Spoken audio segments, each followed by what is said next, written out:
5 राज्यों के चुनावी रण में पूरा फोकस राजस्थान पर शिफ्ट हो गया है। 25 नवंबर को होने वाले मतदान के लिए राजस्थान में बीजेपी और कांग्रेस धुआंधार प्रचार कर रही हैं।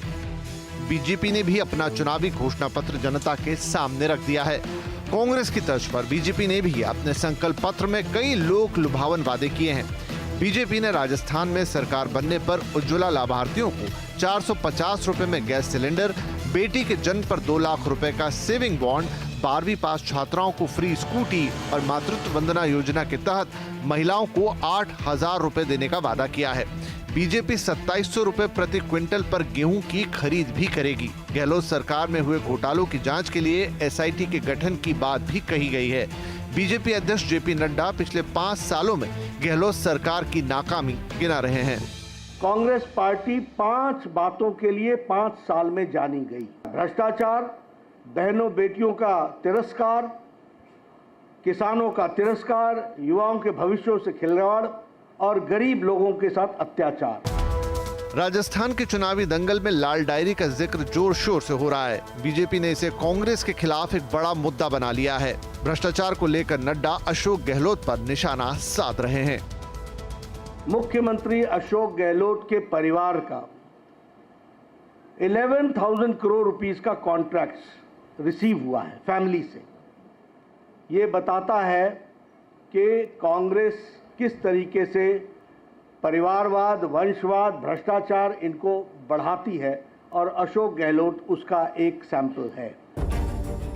राजस्थान की जनता को कांग्रेस 7 गारंटी दे चुकी है।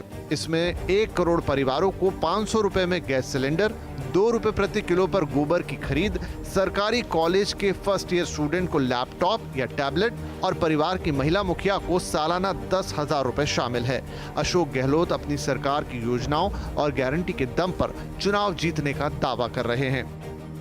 हमारा मुद्दा जो है वो गारंटी है, विकास है, गुड गवर्नेंस है जो हमने दी है, कानून पास किए हैं बहुत क्रांतिकारी, किसानों के लिए भी और गिग वर्कर्स के लिए भी। व्यवस्थित रूप से हम लोगों ने कहा है चुनाव जो है लोकल मुद्दे जो हमारे राज्य के हैं, यदि विकास के, उनके आधार पर हमें चुनाव लड़ना है।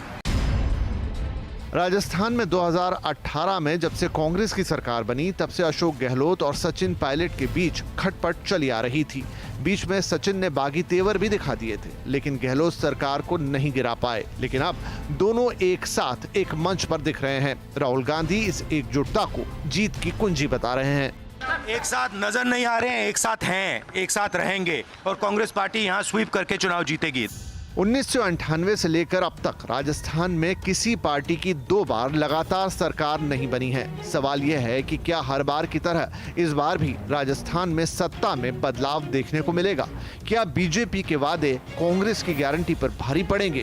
कांग्रेस को गहलोत सरकार की लोकप्रिय योजनाओं का फायदा मिलेगा या फिर भ्रष्टाचार और घोटालों के आरोपों के बीच ये कहीं गुम हो जाएगा? बीजेपी के लिए भी राह आसान नहीं है।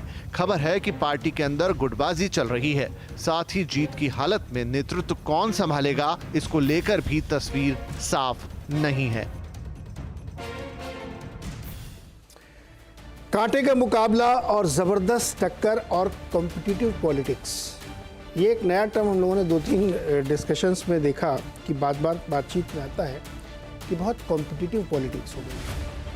यानी जितने भी राजनीतिक दल, हालांकि बाइनरी चुनाव हो रहे हैं, उसमें एक दूसरे से ज़्यादा बढ़ के कॉम्पीट करते हुए मतदाताओं के लिए, लोगों के लिए योजनाओं की घोषणा की जा रही है। भारतीय जनता पार्टी ने आज अपना जो संकल्प पत्र घोषित किया उसमें बहुत सारी स्कीम्स हैं गरीबों के लिए, जो योजनाएं उनके लिए बनाई गई हैं उसमें महिलाओं का ध्यान रखा गया है, किसानों का ध्यान रखा गया है, गरीब छात्रों का, महिलाओं को, बहुत सारी स्कीम्स हैं।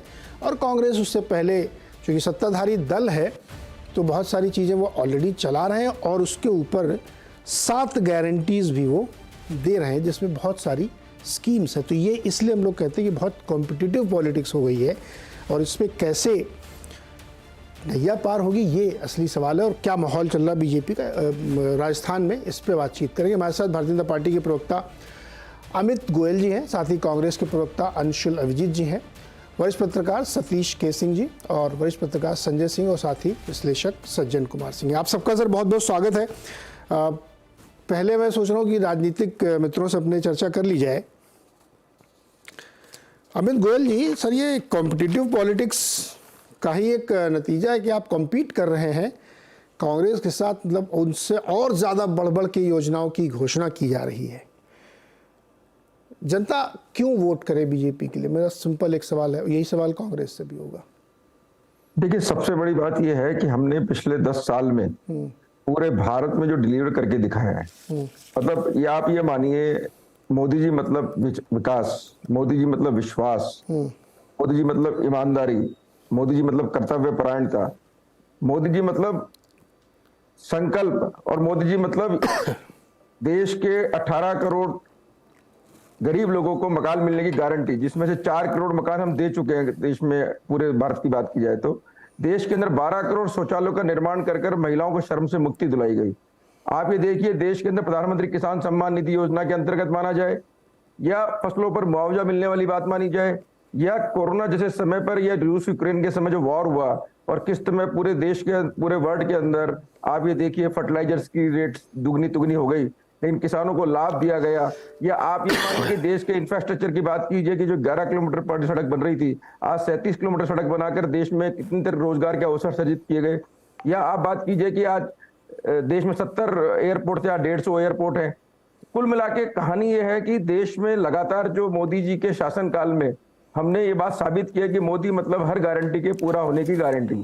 तो आज जब हम राजस्थान में चुनाव में जा रहे हैं तो जनता को देखना पड़ता है कि जो व्यक्ति गारंटी दे रहा है उसकी गारंटी में कितना दम है। 2018 में जब राजस्थान में चुनाव थे, राहुल गांधी राजस्थान में आए और बड़ी बड़ी सभाएं की, बड़ी बड़ी सभाओं में उन्होंने 2 बड़ी घोषणाएं की थी। एक पहली घोषणा ये थी कि राजस्थान के किसानों का संपूर्ण कर्जा हम 10 दिन के अंदर माफ कर देंगे। वो हर सभा में 1 से लेकर 10 तक गिनते थे। दूसरा, उन्होंने कहा कि राजस्थान में प्रत्येक बेरोजगार को 3500 रुपए भत्ता देंगे। आप ये देखिए, जो 10 दिन में पूरी होने वाली घोषणा थी, 1800 दिन हो गए, अब सरकार जाने वाली है। 25 तारीख को तो कांग्रेस सरकार के जाने की गारंटी है ही। क्या हुआ उन वादों का? दूसरी बात, किसी भी राज्य में सबसे इंपॉर्टेंट चीज होती है सुरक्षा, कानून व्यवस्था। पूरे देश में महिला अपराध में राजस्थान ने सब रिकॉर्ड तोड़ दिए। 2 लाख से ज्यादा मुकदमे दर्ज हुए महिलाओं के प्रति अपराध के। और राजस्थान की स्थिति आप ये मान के चलिए, बेटियां भट्टियों में फेंकी गई काट के, और राजस्थान सरकार बिल्कुल जिसे कहते हैं रोम जलता रहा, नीरो बांसुरी बजाता रहा, वो स्थिति रही।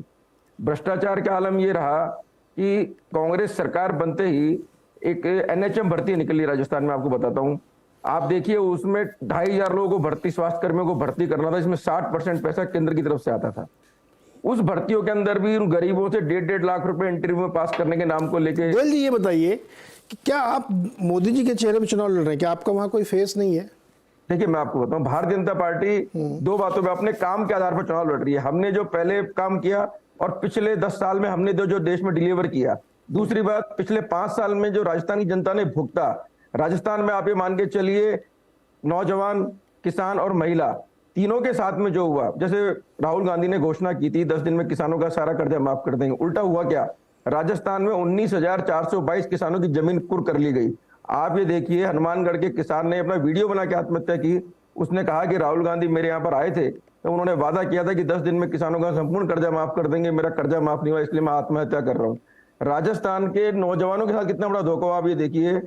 19 पेपर लीक हुए और 70 लाख बच्चे जो उन पेपरों में बैठे। आप मुझे बताइए, क्या एक गरीब आदमी के बच्चे को, एक किसान के बच्चे को, एक रेहड़ी पटरी पे मजदूरी करने वाले बच्चे को, के घर वालों को ये देखने का अधिकार नहीं, सपना देखने का अधिकार नहीं कि हमारा बच्चा पढ़ लिख कर कहीं आगे बढ़ेगा, अफसर बनेगा? जब वो बेचारा एग्जाम दे के आता है तो पता चलता है पेपर लीक हो गया। और पेपर लीक के साथ सबसे बड़ा देखिए कि राजस्थान सरकार के मुख्यमंत्री ने बार बार ये कहा कि इसमें कोई अधिकारी संलिप्त नहीं है, वो राजनेता सम्मिलित नहीं है। और इनका एक पूर्व मंत्री 18.5 लाख रुपए की रिश्वत लेते हुए गिरफ्तार किया इन्हीं की एजेंसियों ने, पेपर में पास कराने के नाम पे लेकर। जी गोयल साहब, अब मैं कांग्रेस से पूछ लूं।